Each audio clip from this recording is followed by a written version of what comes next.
So this is another event that's been co-organised by the Sussex Centre for the Visual, based at the University of Sussex, and Brighton Photo Biennial. I'm Ben Burbridge. I'm a lecturer in the Art History Department, and I co-run the Centre at Sussex. So it's my very great pleasure to introduce Eugenie Dolberg. We're very, very lucky to have her here. Some of you will have seen the incredible film Our Feelings Took the Pictures that we screened at Sussex last week, which deals with the project that Eugenie's going to talk about today. Just to give you a brief introduction to Eugenie, she trained as a she didn't train as a photojournalist, she worked as a photojournalist in Syria and Iran and Cambodia and New York. And the project she's going to talk about kind of grew out of her frustrations as a photojournalist with the difficulty of working in Iraq and the kind of absence of particular types of story, dealing with particular areas of experience in Iraq, particularly the experience of women. She'll talk more about that. I just need to say a few thanks to Sussex students who have helped out today. Laura, Connie, Catherine and Leah, thank you ever so much. It's incredible, all your help. And also Esme, who's running the venue. This is an exciting thing for us. Normally we're kind of tucked away in that very beautiful campus, but it's nice to have an opportunity to do this sort of thing in a more public-facing way. So that's all I'll say. The format of the evening is Eugenie will talk for as long as she wants to talk for, but I imagine that will be 45 minutes-ish. They will then talk briefly in a kind of Q&A format to give you an opportunity to formulate some questions, but then we will have plenty of time to open it to the floor. And I know Eugenie is kind of keen to have those dialogues, and that's really kind of part of what this type of event's about. So, Esme, if you wouldn't mind doing the lights. Thank you. If you've got the phone. Yeah, I'm going to actually, if it's okay, we could just leave the lights for a little bit and I'll kind of introduce the work and then I'll sort of show some photos. Yeah, likewise, thank you so much, Ben, for organising this and to the Brighton Biennial also. It's lovely to see you all here and be here this evening. I wish I had some of the ladies whose work I'm going to show you here with me.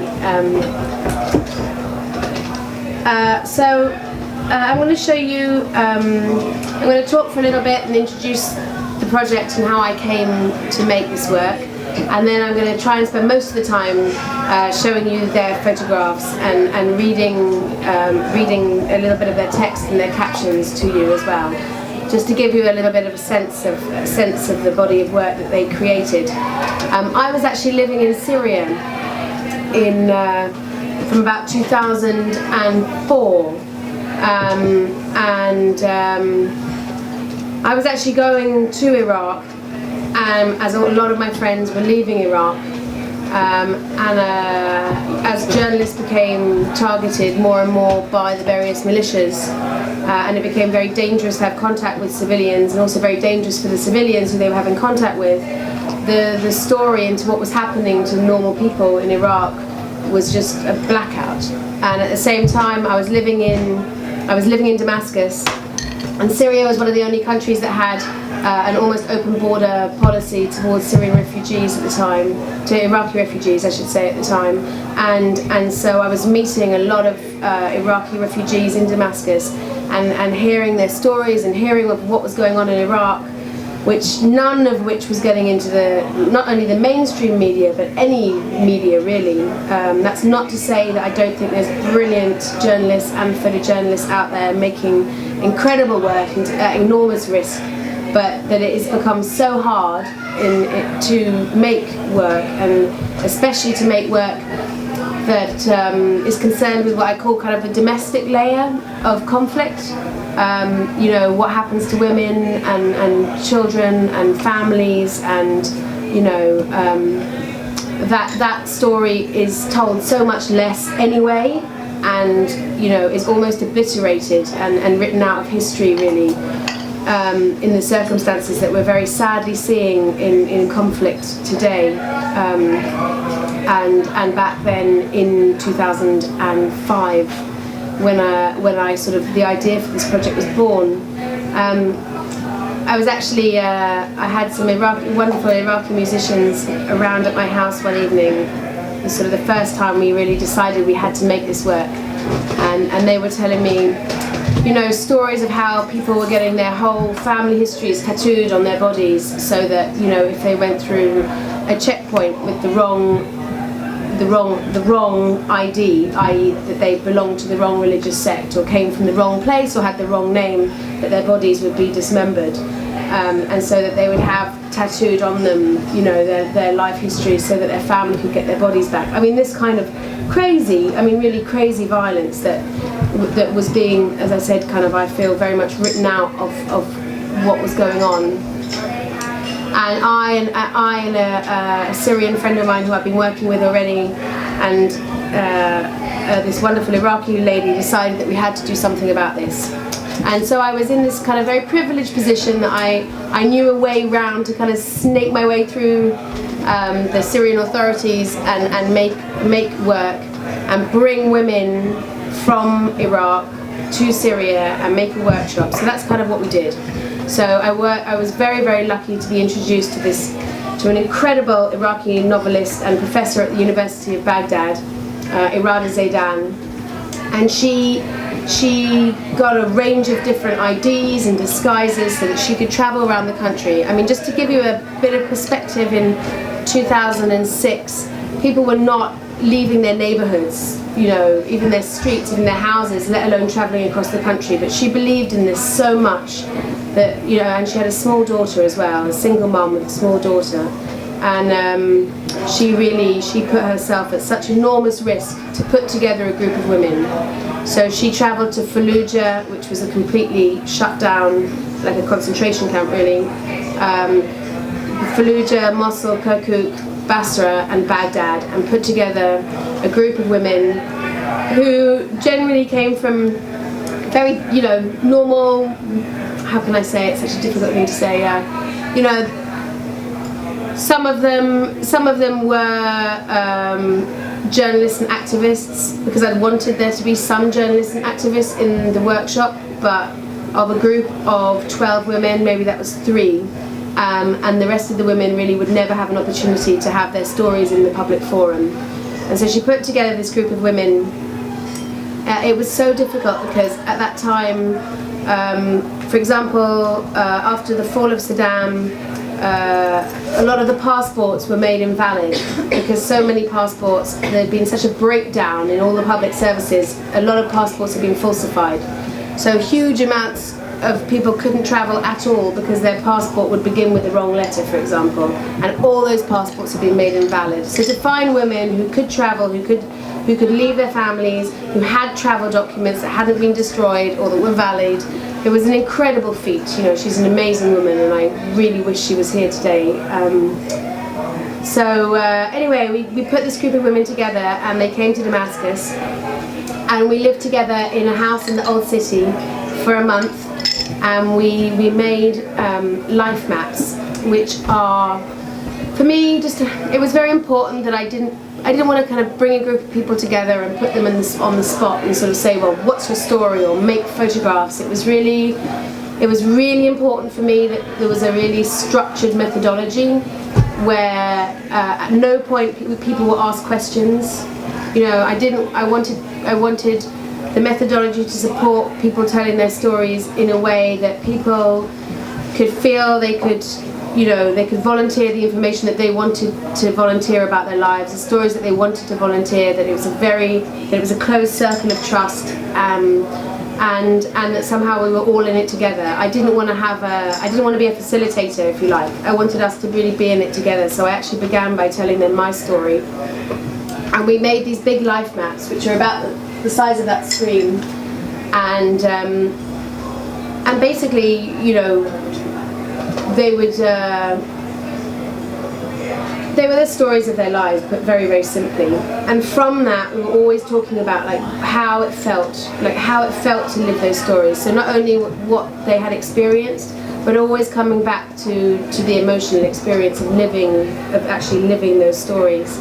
And at the same time, we were running parallel photographic workshops where we'd go into the old city of Damascus in quite a structured way, really quite an in-depth training in photography, so that by the end of it, they knew what they wanted to say. They hadn't really got to think about it. They had actually, it had come from this process of life maps, and that they understood photography as a medium to really share their feelings. So you know, whether they wanted to make black and white work, colour work, landscape work, portrait work, you know, it had come very much because they understood how to use photography to say what it was that they wanted to say. So it wasn't really the medium of photography leading what the stories that they made, but very much I felt like they were very in control of that, which I think comes across in the quality of the work that they made. So they went back to Iraq and shot their stories, and then we met again in Syria to edit and write the body of work that became an exhibition, a book, and a film. I'm very proud to say that that work's now been seen all over the world, and has had a wonderful audience, and has even developed its own momentum in the sense that it's now, for example, on the academic circuit in America, it's constantly going around, it's become part of people's teaching, syllabus. It's wonderful. It has its own momentum, completely independent of me, and I'm very proud of that. So anyway, I've talked too much already, so I'd love to show you some of their work. Can everyone hear me? So this is this is Raya's story. Raya is from Baghdad, and she was going to make a story actually about the problems of having no electricity, or having electricity for 2 hours a day. But when she went back to Baghdad, a street called Mutanabi Street was bombed, and so she changed and she decided to make a story about Mutanabi Street instead. Mutanabi Street was Baghdad's cultural centre for hundreds of years.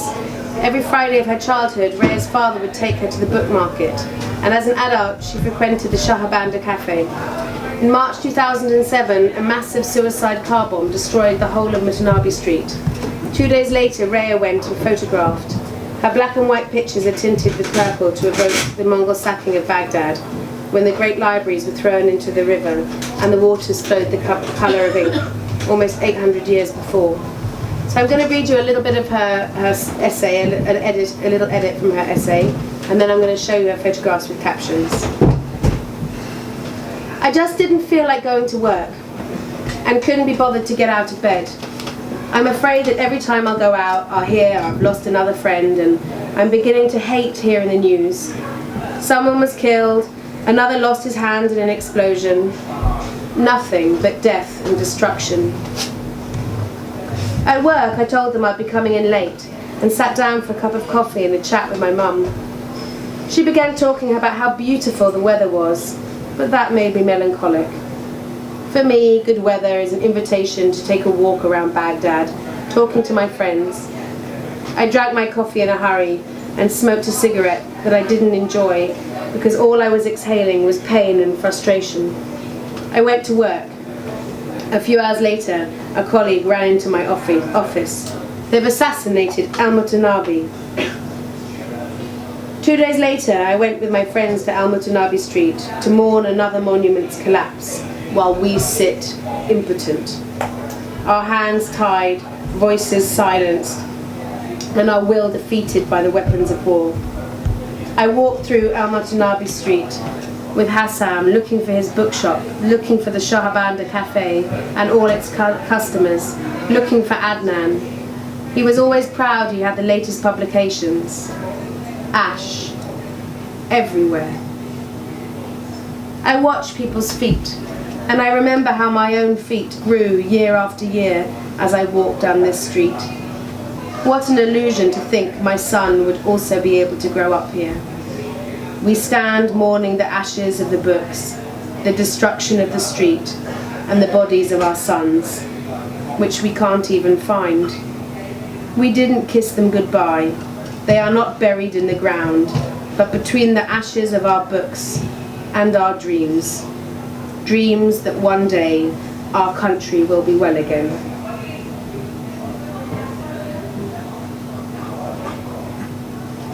He is a poet. When they asked him what he felt about losing the dearest place to his heart, he responded by ripping off his shirt and exposing his bare skin. A protest against the sons of this city who were ripping off its clothes and stripping it bare. It bleeds. It is their blood. It is dying.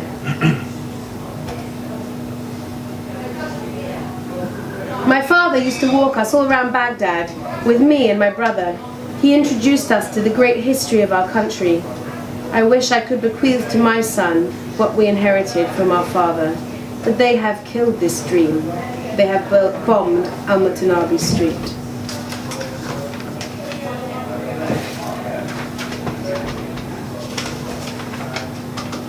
The Tigris mourned Baghdad when the Mongol leader invaded the city and threw all the books and manuscripts into the river. The water turned the colour of ink. Now Baghdad mourns its Tigris, which has become a hostage to barbed wire. Neighbourhoods have emptied, their residents forced to flee for their lives. And the sky has turned grey and black. We are lost between grieving mothers in streets where once we loved each other like brothers.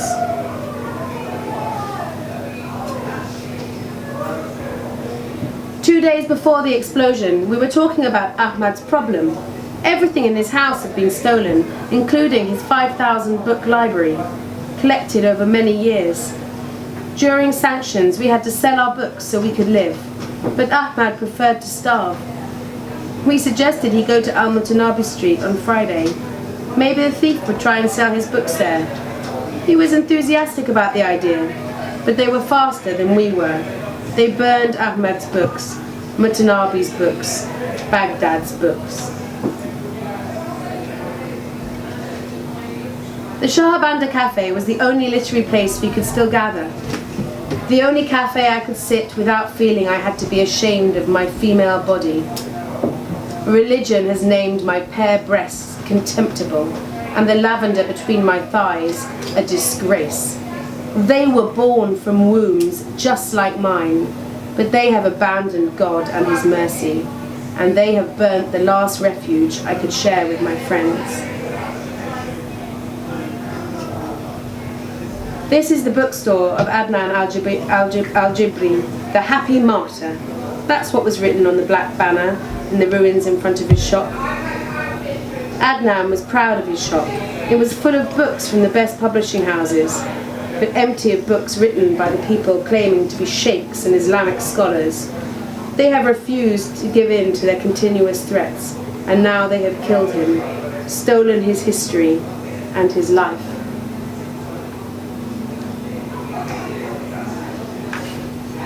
Hush-a-bye, my little boy, sleep. Your enemy is sick and far away in the wild.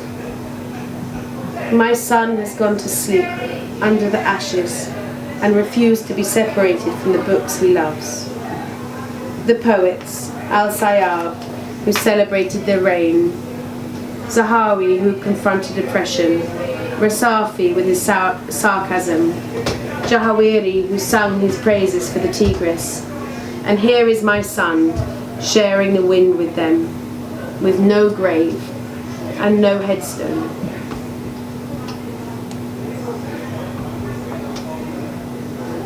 We stand here in silence, remembering the people we love now, buried in the ashes of the books and the manuscripts. Here we are, standing where they left us. Adnan, Gahnim, Qutaiba, Khadim, Mohammed, Abu Hassan, Bilal, Barik, Luai, Basim, and many others whose names we do not know.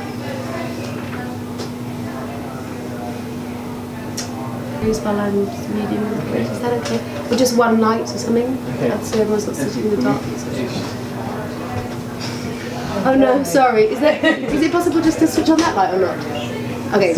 Is everyone okay in the dark? Sorry. Is by a lady, Muhammad. All these are actually not their real names, by the way, apart from Raya. Muhammad was from Basra, and she wanted to make a story about her city. She felt like her own identity was being stripped from her as her city was destroyed by the various religious parties and militias. Very sadly, a couple of years after the work finished, Mohammed actually passed away from quite a rare form of cancer. Basra was, I don't know if people know, was very heavily affected by depleted uranium, and when she was making this work she didn't know that she was ill, but made actually quite a lot of work about depleted uranium and children who've been affected by it. So I always feel very sad showing this work, and I'm very proud to show her photographs.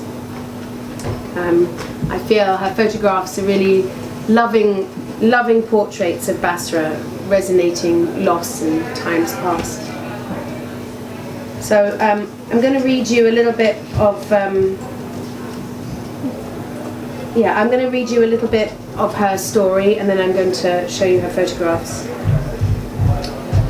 We moved to a smaller house, but it felt big because we were happy there. Suddenly the war with Iran started and we were suffocated. As my brother put on his army uniform and left for the front, we felt the joy drain out of the house. There was a knock at the door. A friend had come to tell us my brother had been killed. My mother screamed, tore her clothes and ran out into the street, barefoot. My brother was her reason for living. In fact, he'd only been wounded in the leg and was lying in hospital. His injury saved his life, and he was never sent to the front again. We'd hardly caught our breath before we found ourselves in yet another war. The Iraqi army had occupied Kuwait. Seven months later, they were defeated. I remember our soldiers return, their feet swollen because they'd walked the muddy roads all the way home. The fighter planes continued to bomb them even after the ceasefire had been declared. The Intifada started. My youngest brother Fadel joined them, and I followed him, not because I was opposed to the regime, but because I was frightened for him. I was shot. Artillery fire rained down on us day after day, and the helicopter gunships flew overhead, spreading death in our cities. As the American fighter planes hovered above them, as if they were protecting them from us. The regime stayed in power, arresting thousands of people. My brother was sentenced to death. Although they tortured him badly, he confessed to nothing. We paid bribes and used any influence we had. I was overjoyed to see him come home. I hugged him, and he winced with pain. His body was swollen. He'd been beaten with cables. They'd hung him from his feet. I was about to deliver my second child when my brother Fadel was arrested again. They said they had everyone who participated in the uprising would be hanged.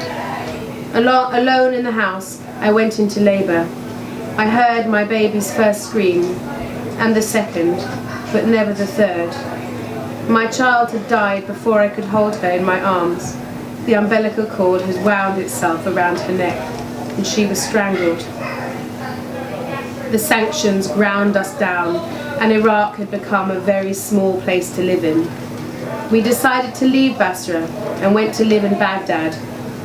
3 years later, the Americans decided to liberate Iraq.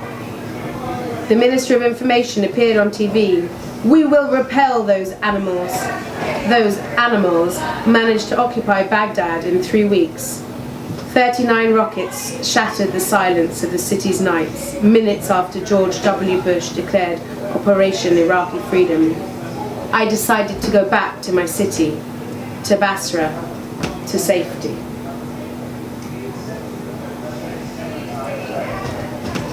This is old Basra, now. I remember how I loved its houses and its balconies, its rivers with the boats plying up and down. Nothing is left of it but ruin and destruction, broken bricks, collapsing houses. Every day the river shrinks. It is full of garbage. I always used to sit on the Corniche, and I still do. This place used to be full of life, Zaki told me. I used to love walking down the Corniche, holding the hands of my children and talking to my friends. Today it is empty. Any man and woman walking together are asked to prove they are relatives or husbands and wife.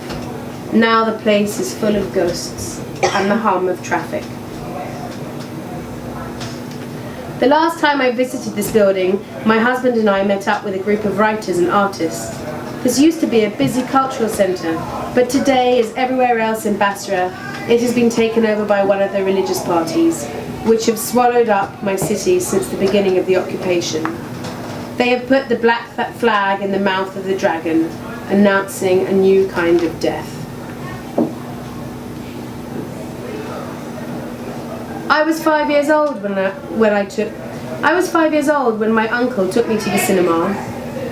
My parents used to take me to the Al-Karnak cinema to see Abla and Anta. When I grew up, I'd stopped to look at posters of the stars and advertisements for upcoming films. On my way to work, after the occupation began, those who wanted to approach good and distance evil ended the corrupting influence of films and demolished this cinema.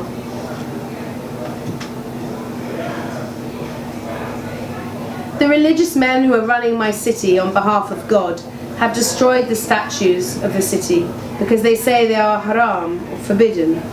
Women's bodies are shameful, it seems, even if they are made of brass. Everything in my city has been looted, stolen and burnt.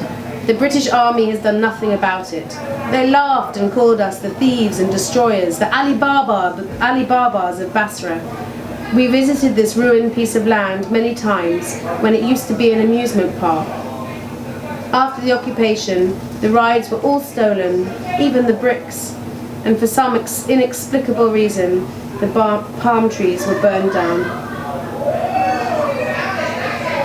Basra's people were martyred in the Iran-Iraq War, in the Gulf War, in the Intifada against Saddam Hussein, in the bombings during the occupation of the country, and they are still being martyred, now by terrorist militias, by the British.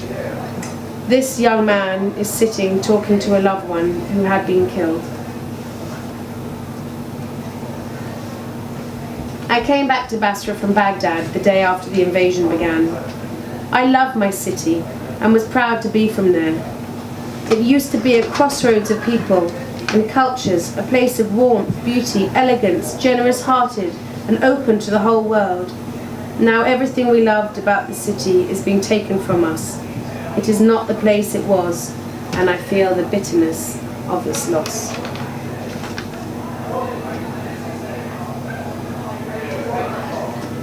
So the next story I'm going to show you is, again, has particular resonance today. Sorry, this one here.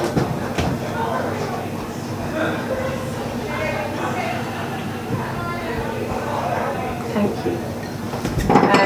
I don't know how much you've been following the news of what's been happening. I mean, it was strange when we made this work. We really felt like things couldn't get any worse in Iraq, and you know, watching what's been happening since, you know, over the spring and summer has been really, yeah, it's horrific. I'm not sure if any of you have been aware of what's been happening in Mosul, but ISIS have been particularly targeting Christian families, and the next story I'm going to show you is actually made by a Christian lady from Mosul. We managed to track her down recently and found out that her and her family are okay, but her community has all been made to leave the city. Many men were executed in front of their families, many women were sold into slavery and the sex industry, sex trade, and many children were beheaded and their heads were put on sticks in the local park. So this work has a particular resonance for me today. It's the first time I'm showing it to people since all of this has been happening, so it feels particularly emotional to show it to you today. Antoinette was actually a lawyer, and when she was telling us about how she had a very rich life and many experiences, but she kept, every time she was talking about her life, it would always come back to her children and her family, and what it meant to be a mother, and what it meant to be a mother when you're bringing up children in such extraordinary circumstances, and how as a mother you want your children to experience freedom and go out into the world and learn and live, and at the same time knowing that the world that they're going into is so dangerous that you have to kind of contain this level of anxiety and fear all the time, and it's that sort of that struggle between keeping them safe and wanting them to live, and so she made a story, I think a very eloquent story. I won't read you her introduction actually, I'll just show you her photographs and read her captions, but she chose to make a series of black and white portraits of what family and motherhood meant to her. So she photographed family and people in her community with their children. For example, several times the American army had broken into her house, and because they were Christian, had made there was assumptions that many Christians supported Saddam Hussein, and so she felt that their community was quite targeted, and so in the middle of the night many times her house had been broken into, the school where her children went to had been bombed, so she was she'd had the repetitive sort of almost daily experiences of somebody from her community, some terrible thing happening to the children. And so for her life really became, about, trying to sustain some level of normality in her family. She says, I am torn. My life and that of my kids is in Mosul. Our house, our memories, everything that we know and that means anything to us. But am I not being unfair if I choose to stay? And if I left, where would we go? What kind of future can I possibly offer them? I live in constant anxiety and terror. And of course, since making this work, there are no longer any Christians left in Mosul, where they've been for 2,000 years. So. I work all day and care for my family. I try to make my children happy. Sometimes I feel exhausted, drained, but all of that disappears the minute I hear my children giggling or calling me mum. Then I feel everything is worth it. I sit drinking my morning coffee and I get distracted. I think about my daughter. She says to me, we're trapped in the house and terror in our streets is never ending. I am just afraid that my future will end before all of this does. I feel torn and deeply sad. I can try and find her work in Erbil, but I'd collapse if she left my side. I'd be terrified constantly she would get hurt. My husband and I get home from work tired. He sits and watches TV while I cook and talk to the kids. Sarah's graduating from college in a year's time, and my 2 boys want to study outside Mosul. I try to create bonds between them all. I'm afraid that the exhaustion of living in Iraq will make them drift away from each other, and from me. I was a shy child. I used to be terrified of any sound in the dark. I stammered until my late teens. Since I became a mother, through all of this, it has stopped. I will not allow anything, the explosions or the armies or anyone, to implant fear in the hearts of my children. I start preparing lunch at noon. I cook it on the petrol stove. Electricity and gas have become dear visitors who rarely honour us with their presence. I watch TV and help my kids with their studies. I do the laundry, and all of that while I keep an eye on the meal. It might take as much as 4 hours to finish cooking. After coming back from work the next day, I spend an hour heating the meal. All this work, but it means I can see my family sitting down to a meal together, just as we used to. Even if I am tired and depressed, I jump out of bed at 7 a.m. I don't want my kids to be late for school or college. I prepare their breakfast while they're getting dressed. I kiss them goodbye and pretend to be very busy doing housework. But deep inside I am burning, praying they reach their schools safely. I have a lot of ambitions and dreams. I work as a lawyer and try very hard to establish a good life for me and my kids. The only happiness I desire is that when I grow old, to feel I have done my best for them. Even in the few moments I steal for myself, I'm thinking about my children. They stay up studying and working on the computer while I go to bed. I'm always worrying who will turn off the generator. Maybe a bullet will come from somewhere. I can't fall asleep until I'm sure they've all gone to bed. I don't want them to feel I'm restricting them, but I cannot overcome my fear. And what do you think? Shall we just finish there or shall we move on? What do you think? It's okay?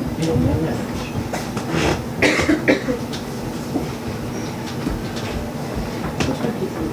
Shall I show now? You can reach out with Dina. Yeah? Dina? Finish on that.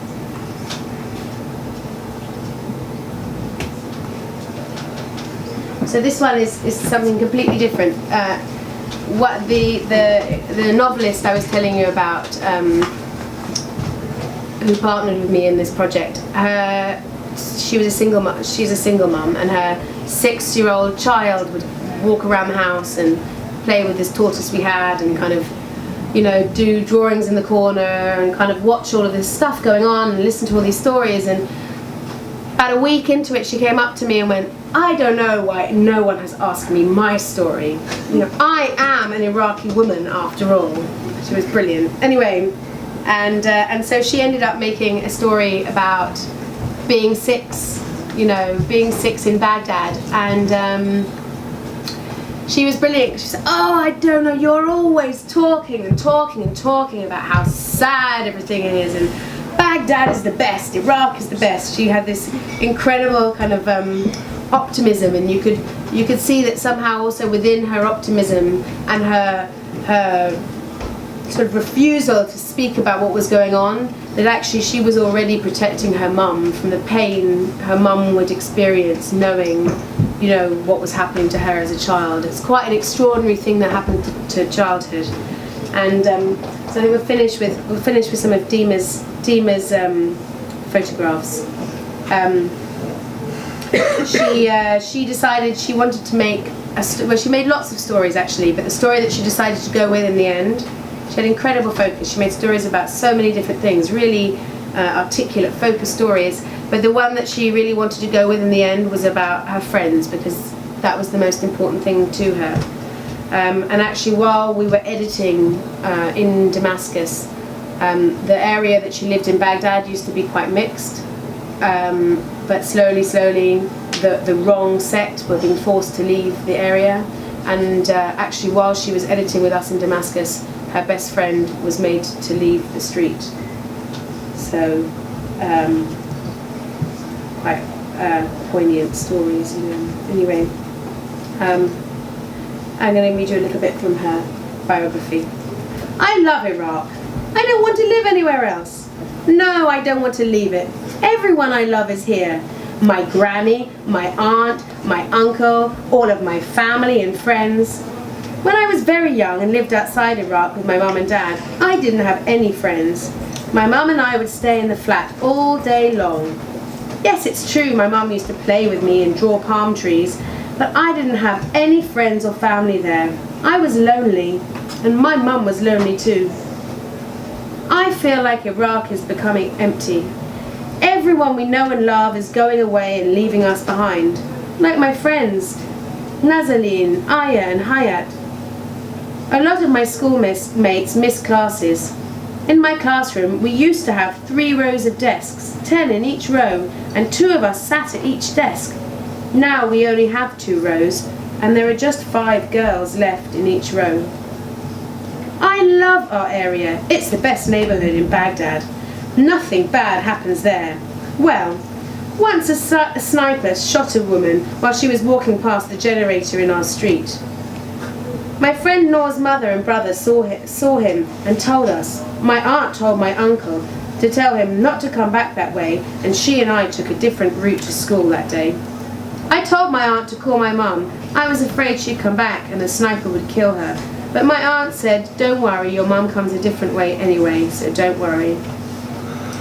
We have our own army. Why are the Americans here? Why don't they kick the Americans out of our country? Anyway, don't the Americans have their own country? Why have they come to ours? Why are so many people dying here when they're not sick and they're not old? One day, Eugenie, sometimes I call her by a funny name, but she doesn't really get angry, asked me, "What, do you want to take photographs?" I was really happy and didn't let my mother use the camera anymore. I took pictures all the time of myself, the house, the toilets, the other girls in the project. I even took pictures of the bathroom and the tortoise. In this house where we learned photography, we called her Tank Mother. It's not her real name, but that's what we called her. In Baghdad, I love taking photos of my friends. My mum doesn't like me taking pictures of her.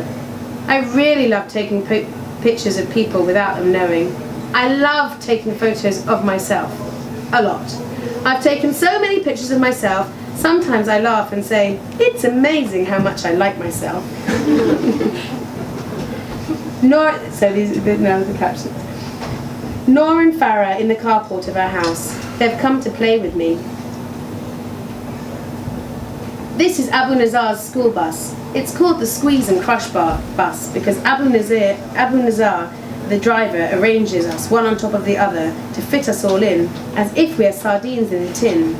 These are my friends, Zainab and Fatima, my neighbours. This is a picture of my friend Noor in front of Nazaline and Aya's house. They're not here anymore. I don't want to take pictures about sad things. I don't want to say whose house this is, or where they went, or why. If I do, the picture won't be beautiful. I am in our garden. These are my friend Noor's hands. She is in the street on the other side of the gate, shouting, "Dima, Dima," so I can let her in. My friend Farah is like an old man, sitting in a chair and praying. Noor and Zainab in our garden. They are my neighbours. I love them a lot. Noor climbing our garden wall, looking out at the street. I'm taking a picture of her from the street. Noor's skirt blowing up like a balloon in the wind. Wonderful. Do you want to use this as a torch? Yes. Do you need a torch? Thank Eugenie for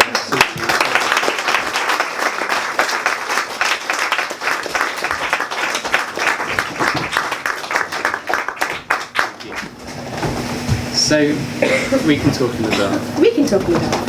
Can you hear me? Is that, yeah? Okay.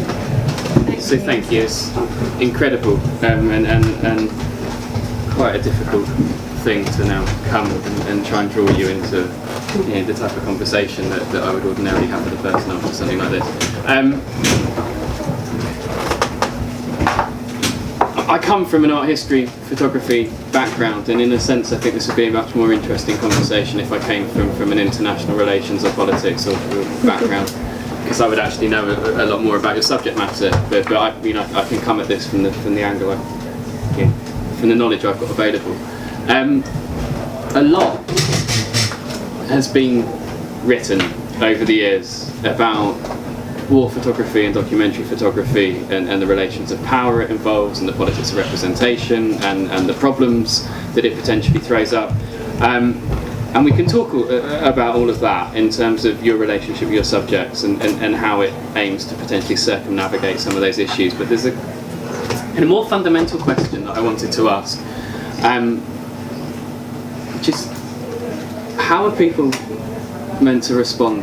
What is an adequate response to those photographs? Because I'm sat there and I'm trying to hold back the tears, or I'm laughing, and there is a kind of visceral, guttural, emotional response to something like that. But what do you think? God, I have no idea. I mean, I guess everybody does something different with it. I mean, it depends so much on people's own experience and how they relate. I mean, I think one of the things that came through when we were doing the life maps and actually in the workshop, it was really interesting because you could see, one of the things, like, I'd lived in the Middle East for quite some time and I thought I knew a little bit about Iraq, and one of the things that really came through when we were doing the workshops in the beginning, I don't even like the word workshops, but when we were telling each other our stories, was how it was a relentless bombardment of struggle and violence that all these women had lived, and their mothers had, and their grandmothers, and so on. And it's something quite unique, I think, to Iraq, and also that there hadn't been any respite in between these things. Like, quite often I think sort of war happens and then there's a period of peace, and really, especially in this this century and the last century, I mean, it just hasn't stopped, the last part of the last century. It's just, and so in many ways I felt like it was one of the first times that people had like a little bit of space just to stop and spend a little bit of time thinking about their experiences and their stories. And one of the things that Maysoon and I observed so much during this process was that everyone, while they were listening, I mean, it's a big thing to tell your story, but it's also a huge thing to listen to somebody else's story, and almost more so. But that everybody listened with their own story, and I think that's true of an audience when they're looking at this work. So I guess that everyone has their own experience of these stories, and because they are so personal, I imagine that everyone listens a little bit with their own story, and I don't know if that's an answer to what you were asking me, really, but no, absolutely, it is. I would hope that people could relate to this work in a way that it's more difficult to relate to other stories that generally come out of conflict. And I mean, I guess it's a kind of second question on the back of this, and it's a question that there's kind of dogged photojournalism for its entire history, but particularly from the kind of the 70s onwards, when that kind of critique began to build up around it. But what happens after you make these stories become visible, and one kind of responds to them, but then there is that awful sense that one is there's something kind of weirdly cathartic in experiencing an emotional response to someone else, the horror of what's been inflicted upon other people, and then what? Do you know? Maybe is that a fair question to level at a photographer? But well, I think one of the things that we've talked about before, I sort of struggle with some other projects sort of in this general kind of genre of work. It is the idea that, like, the photographer goes in and gives people power or something, and I really would like to say that that's not what happened in this work. I don't think you can give power. People take it, and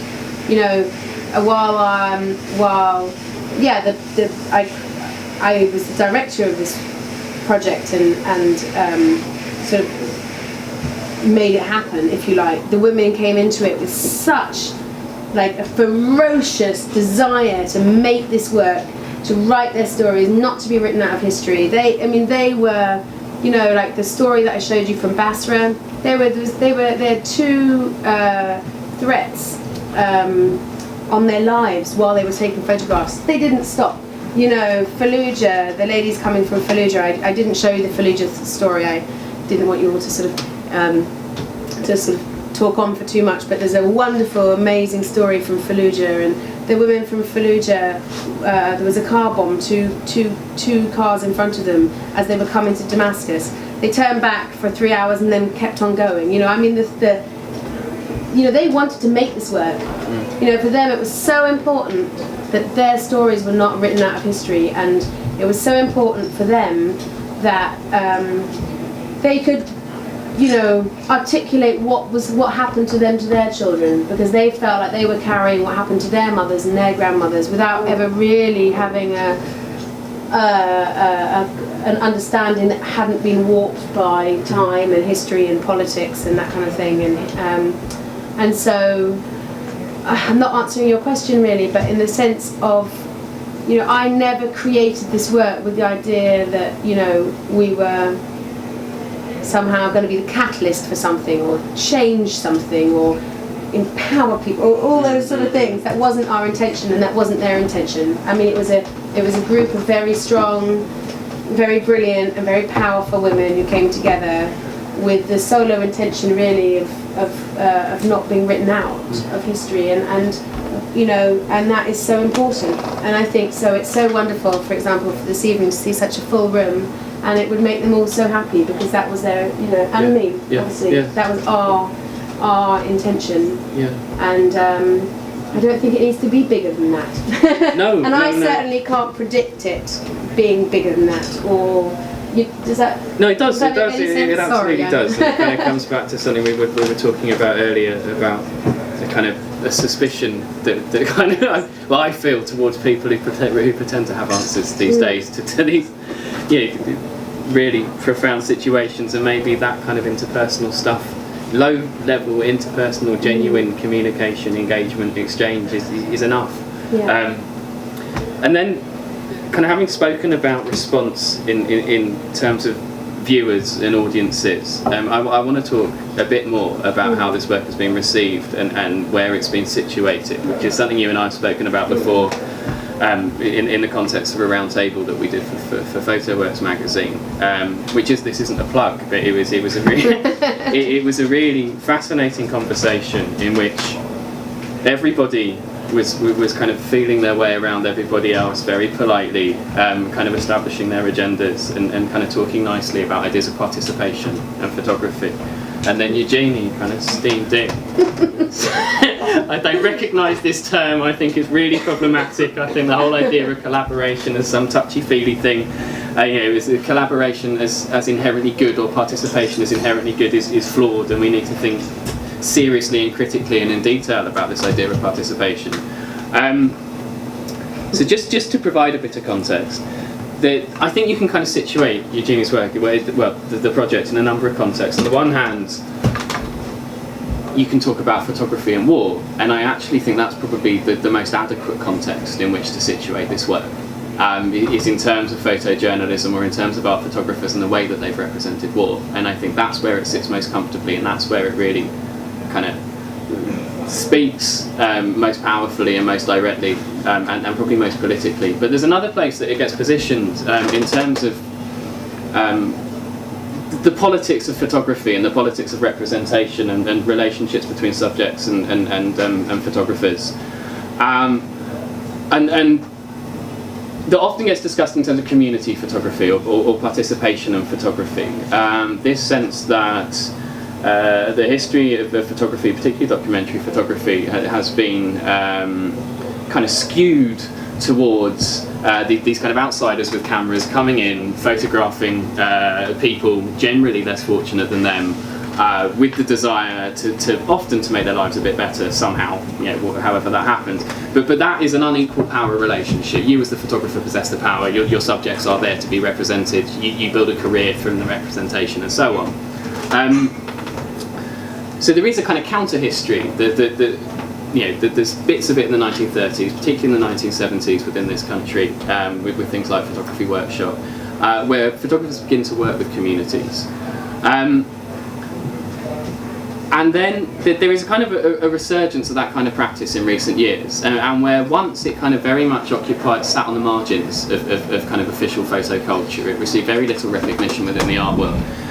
What's happened in recent years, there seems to be an embrace. There are some big names, people like Susan Marcellus, people like Jim Goldberg, emerging figures like Monica Haller, and then Anthony Lavera, who we've spoken with about this,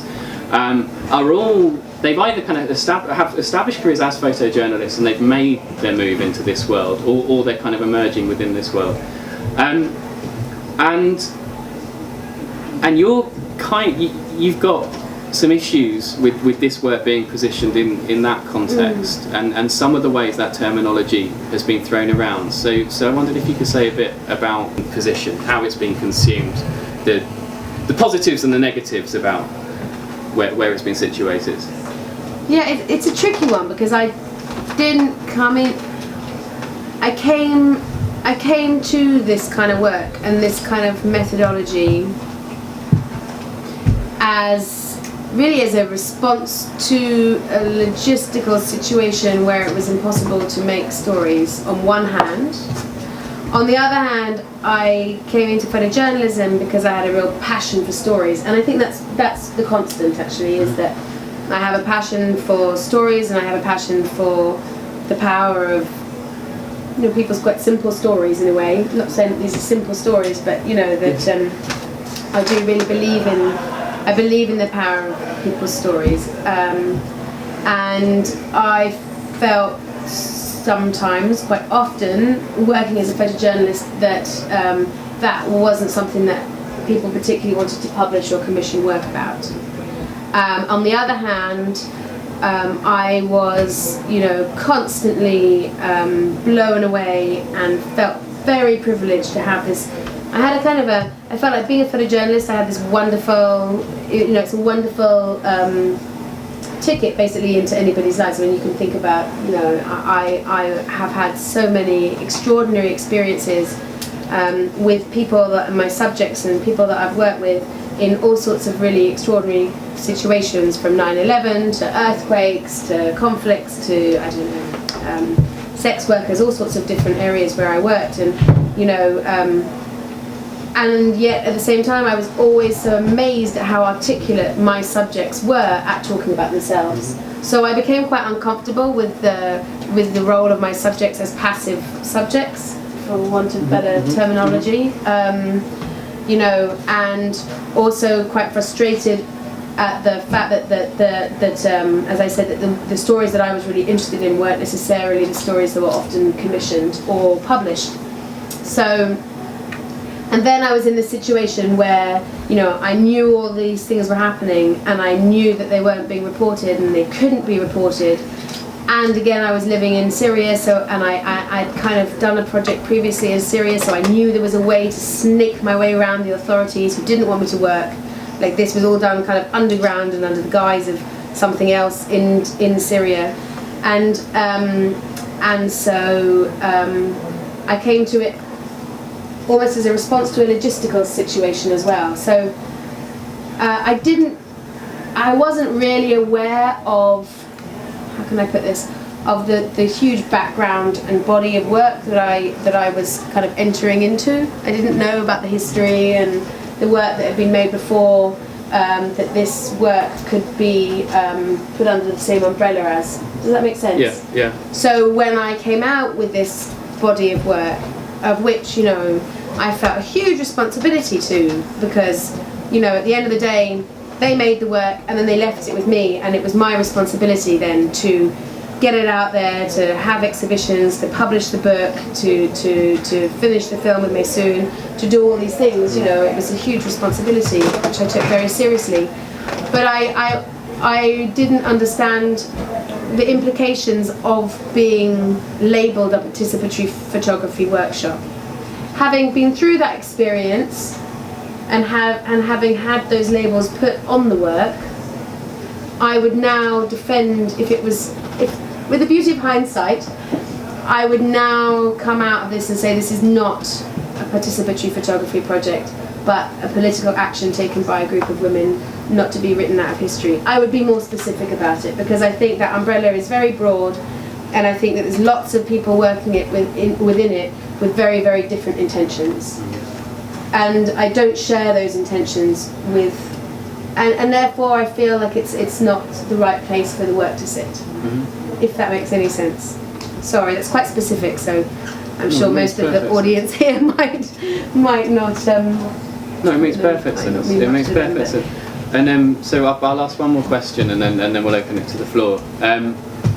But it has, kind of opened it's made a particular path available to you, and you're now you're working with an organisation called Belfast Exposed. So those of you who don't know, fairly kind of incredible organisation that was Broomberg and Shannon spoke about it last week. Those of you who were at that talk, it was an organisation set up as a kind of a community workshop. They would lend out cameras, and it was based in Belfast, and it was a attempt to provide a kind of grassroots documentation of the Troubles, what's euphemistically referred to as the Troubles.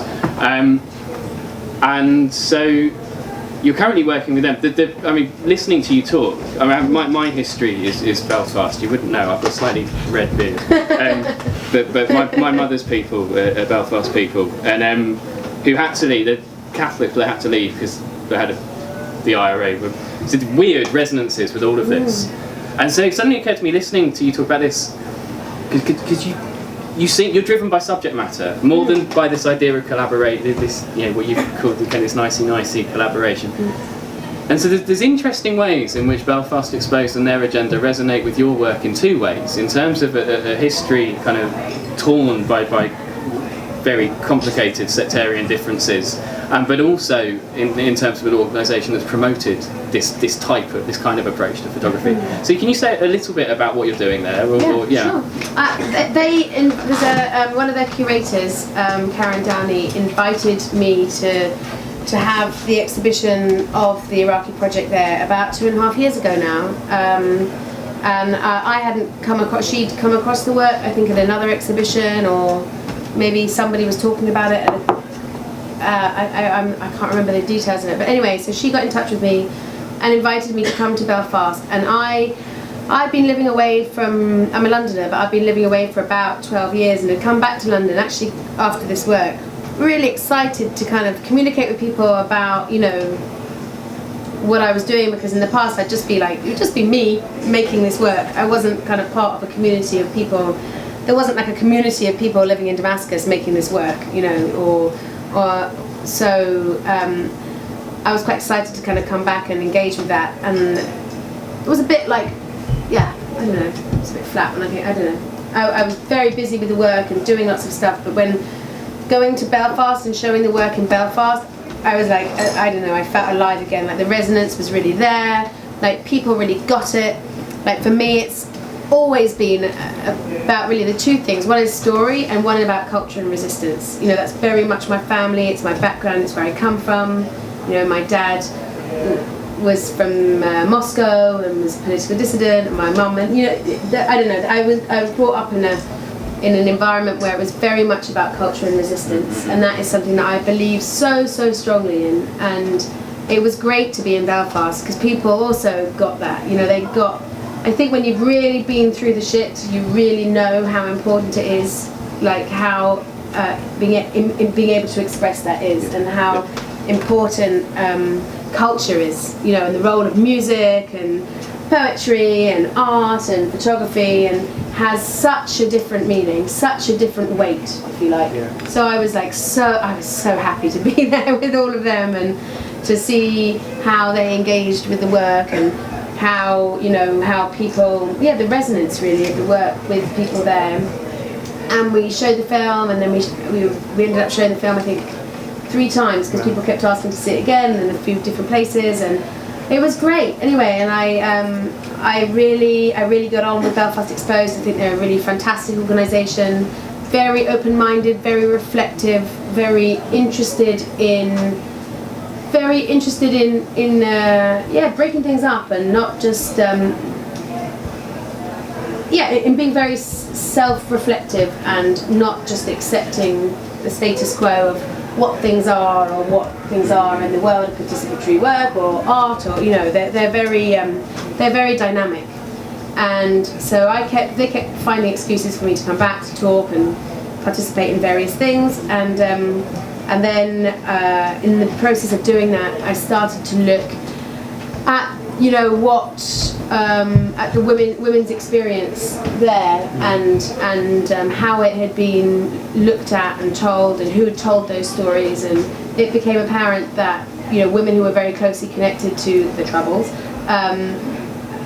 you know, that there hadn't been, that a project, the sort of project that I might make there, you know, could potentially be very valuable. Yeah. So I've been doing a 6 months R&D there now, going once a month, and talking to people and trying to get their sense of whether they think it would be something of value. And also at the same time as doing that, trying to kind of really reflect on the process and you know, how I said that I didn't want to be under this umbrella. Well, then what is my work? Yeah. You know, and I feel very, very lucky that I've been very supported by Belfast Exposed to think about those questions and to look at, you know, ideas of collaboration, community, participation, all of these things that I'm sure you've been talking about a lot during the biennial. Yeah. So I feel, so we're coming to the end of that now, and we're going to have a presentation of that in November, and hopefully a small exhibition about just the R&D. Great. So I've been, like, for example, a wonderful photographer there, Fergus Jordan, and I have been just walking, and he's been filming, and he's from Belfast, and we've just been walking and talking, you know, after I'd been having all these meetings, and it's just, there's a lot of work, a lot of data, footage, whatever, that we're going to try and do something with. So the outcome initially will be a kind of self-reflexive thing about the efforts to get to a point when you're ready to make something. Exactly. Wonderful. Which is something that's normally a very invisible part of these, because I mean there's so many wonderful projects out there, and we see the product, we see the finished thing that people are ready to see, but the process is so important and so interesting, I feel. And sometimes you see the process, very rarely do you see what leads up to the process. So we've been trying to think of ways of making that visible. Wonderful. For people who might be interested. So we'll open it to the floor. Has anyone got any questions?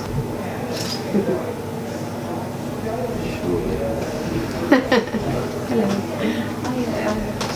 I watched the film. Oh, sorry. No, you. You, then you. I watched the film last week, and I thought within the film it seemed like it didn't seem artificial. It seemed like everyone came together. And did you find that was something that was natural, or did it take a lot of effort behind the scenes to make it feel natural, or did it kind of come together straight away? Oh, well, thank you. I'm glad you came away with that. It was there was very little behind the scenes because the camera was always on.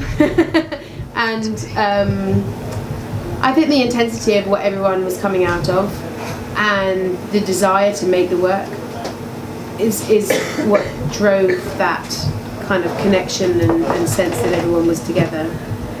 I mean, there was a lot of effort, and one of the things that I really like in the film is that the filmmaker Maysoon Pachachi, she's a wonderful Iraqi-British filmmaker, and you know, she doesn't ignore anybody, like, for example, the cleaner and the cook.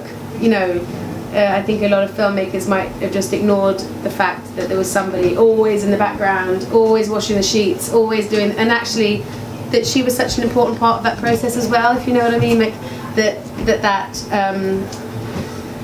but yeah, in terms of, you know, there were moments of negotiating various, like, things that would come up when you have 20 women living in a small-ish house where you have electricity cut out and all these things and very different needs and all just thrown together. I mean, it was pretty extraordinary that it wasn't more complicated than it was, actually. But I think that because everyone was so driven to make this work, that everything else just kind of became unimportant, if that makes sense. So that kind of comfortableness that you observed, I think, really came from the drive to make work. You know. Thank you. Claudia. I'm really interested in what is communicable in this project and what is uncommunicable. Those words. Yeah. And for example, with is it Dina, 6-year-old, her work, she says, "Oh, I'm not going to tell you what the door's about because it is what you tell me." And is it Antoinette who Essie Mohammed, whose baby died. Yeah. And you know, it was one line in your book, and I thought that must have been such a horrific experience, and yet you devote one line to it. And is it a process of telling themselves, this is what happened, this is my story, or is it a process of saying, look, I'm going to say that this happened to the audience, but not have to elaborate on or elaborate on it because they could tell themselves how horrific that might have been. I mean, I don't know if that's a question. No, it is.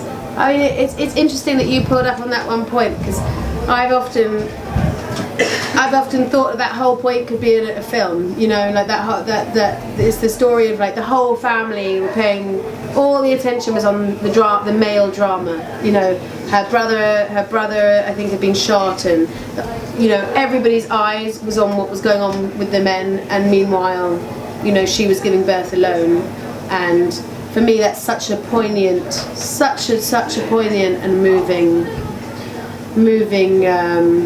I don't know, story representative of so much of women's experience in conflict generally, I think, you know. I mean, it was very important. I felt like because of my access because of our access to each other, I should say, that and the limitations that were on that, I felt like I had to have quite a strong format. So in the sense that it was like a 300-word biography, a 300-word essay, and an 8-picture essay with an 8-picture photo essay. And I would have loved to be way freer than that. And in different circumstances, my work would definitely not be so rigid in structure, you know. So in that sense, like the logistics, often I think that's why I think process is so important, to find a way to make process visible, because just the process in that sense influences the tellable, I don't know what your words were, I can't remember, but communicable and non-communicable, you know, in the story. So, you know, I think in the end, what they wrote in their biographies and their essays were moments that they felt were kind of turning points. And I think that's even how we helped them with the structure of their writing, was to potentially, like, we didn't tell them how to write. Some women wrote on their own, some women wanted more help than others, you know, but we kind of tried to break down their life maps, which were, you know, into kind of turning points that they felt they would like to talk about. So for example, in Mohammed's case, you know, that was one of her turning points that she wanted to talk about. But I think what she really wanted to come across in her essay was just how relentless it had been, you know, that it wasn't just a case of this invasion and occupation, but it was something that she had experienced over and over and over and over again. So in the end, the story of her baby is important and it's there, but it's not the focus of what she was saying. And I'm sure she would have, you know, loved to make another story and another essay just about that subject, because it was obviously so important to her. But you know, when she was telling that so many children had been lost, and you could see that in all the faces of the people listening to the stories, even if it wasn't their own, if it was a sister or a neighbour or a mother, or, you know. I don't know if that answers your question. A question at the front. I was just wondering how you have done the final choice of the photographs. Was it on aesthetic or on political meanings aspects? Sorry, the choice of the edit. Well, that was something again that was really important to me, was that the photographs didn't lead the stories. And I think quite often, you know, what makes a pretty picture, or a picture that's kind of presentable or exhibitable, quite often they're things with action or perspective. So you see a lot of pictures of kids playing footballs in corridors, playing with balls in corridors. And I was like, it was really important for me in this work that was not, that the photos that went in were photographs that shared their feelings. So the way we did that was that, I don't know if you saw the film, but when we spent a lot of time looking at other photographers' work in the very beginning, and the question we'd always ask is, how does that make you feel? And then we kind of break down, you know, the technical bits of photography, you know, angle, composition, black and white, colour, you know, blah blah blah, and think about how those have been manipulated in that case to share that feeling. So then we were doing the life maps work, which again was coming very much back to feelings, so that the title, which I didn't actually read the titles for the stories when I was reading them, strangely. But for example, the first story of of the street in Baghdad is called Stripped Bare, because she felt like she had been stripped bare, like that the bombing had stripped bare. The story about Basra being, and the identity of the city being taken away from it, the title of that is Bitter. The title of Antoinette's story is Motherhood. So that, you know, so that when we were doing the edit, the most important thing was to find the photographs in the huge archive of photographs that they all shot that shared those feelings most effectively. So it wasn't the pretty or the sensationalist, or, you know, so a huge number of photographs, which were, I mean, brilliant photographs. We had to just we had to keep the focus, if you like, you know, which was hard actually. It's hard. It was hard. It was really hard to do that, but that was really important for all of us, and that was the basic principle of how this work was created, was that the edit, and I mean, I would sit with them and edit. It's their edit, but I'd sit with them and discuss the work. So, you know, I wouldn't say it's their edit, it is their edit, but there's definitely a collaborative process there. In the same way with you know, all of the stages of what we did. You know, we weren't working alone. We were working together. But that, yeah, it is their edit. And again, because I couldn't say when, if ever, I would see them again or be able to communicate with them again, it was very important that when we closed it together, it was closed. And the temptation for me, obviously, to go back through that amazing archive of work, but I don't. It's closed. It was closed with them. If that answers your question. You mentioned an archive. I'm curious as to what happens in that archive. God, I don't know. There's obviously a lot of emotion, testimony. Yeah. I mean, you know, a tiny edit of the archive is the book, and an even smaller edit is the exhibition. You know, I sometimes sort of sit there and think, oh my God, there's so much more than what we could do, you know. But obviously we had a very limited amount of time, a limited amount of resources. We packed it in so hard, almost too much in the short time that we had together. And yeah, there is an amazing archive of work, and I also have something similar from Syria, which is, you know, not the same. There wasn't the same investment that went into this work in terms of time and resources, but you know, looking at what's happening in Syria today, and it's such a different image that you get from the work that we made then, which was in a time of peace, and it's about, you know, religious. Everyone in the group happened to belong to a different religious community, and it's about their very personal relationships with that, and it's an amazing archive. But I feel very conflicted, because on one hand I am in possession and I have legal permission to do work with this archive, but I feel very conflicted to do that without the people who we made the work with present. So it's a real problem. But yeah, there is, you know, one day, I mean, if there was ever, it's something that maybe I should think about and look at, you know, finding the resources to look at those archives and think about things that could be done with them. But it's hard to do without the people that we made the work together. Just as a follow-on from that, 'cause I think it's a really interesting point, and it speaks to the slightly ambiguous status of the project and where it gets situated. And if this is ultimately about history and people not being written out of history, then maybe that, yeah, it's a kind of library type archive where it's available as a kind of absolutely crucial resource for someone who wants to understand what the fuck was taking place during this horrific time, rather than a kind of a Tate archive thing where people dip in and experience this as something about, you know, photography and participation and so on. I don't know. But then it's so difficult, because then, you know, like, there are so many times when, you know, if there aren't, for example, especially the Syrian archive, there's really not, they're photographs that were taken in like secret Druze and Alawi shrines and stuff, so you could see that people could really abuse that, and you can't control where those photographs go. And there's been a lot recently, some really interesting articles written by photographers who, you know, whose work, you know, there was a really interesting piece written when those when the Nigerian girls were kidnapped, and then there was a photograph of a different girl who was taken completely out of context, and she became the face of that, even though she was nothing to do with that. And just think, God, you've got to be really. Also, at the same time, you have to be really.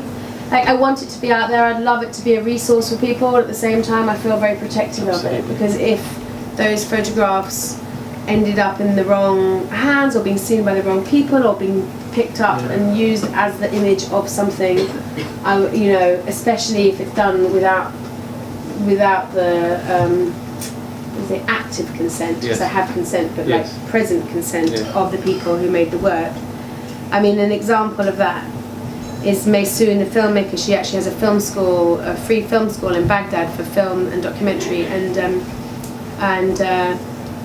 one of the films, there was somebody in the background in a fruit and vegetable shop. So they were interviewing somebody in a fruit and vegetable shop, and there was a woman in the background, just in the background, buying vegetables, and the filmmaker got shot in the knee because it turned out that she was the wife of someone in a militia. So you kind of, at the same time, you have to be so aware that actually these are people's family and friends, and you know, the situation is not stable. You know, like we have not shown the work in Iraq, which breaks my heart. But at the moment, you know, the women are brave, and they talk about, you know, men with lice-ridden beards when she's talking about the religious mullahs and things, and you know, wouldn't want to think of what would happen to her family if the militia read that. So it's sort of, it's a complicated and sensitive problem. But I should and would like to spend a lot more time thinking about that, you know, and thinking about a way to. I don't know. Time for one, possibly two.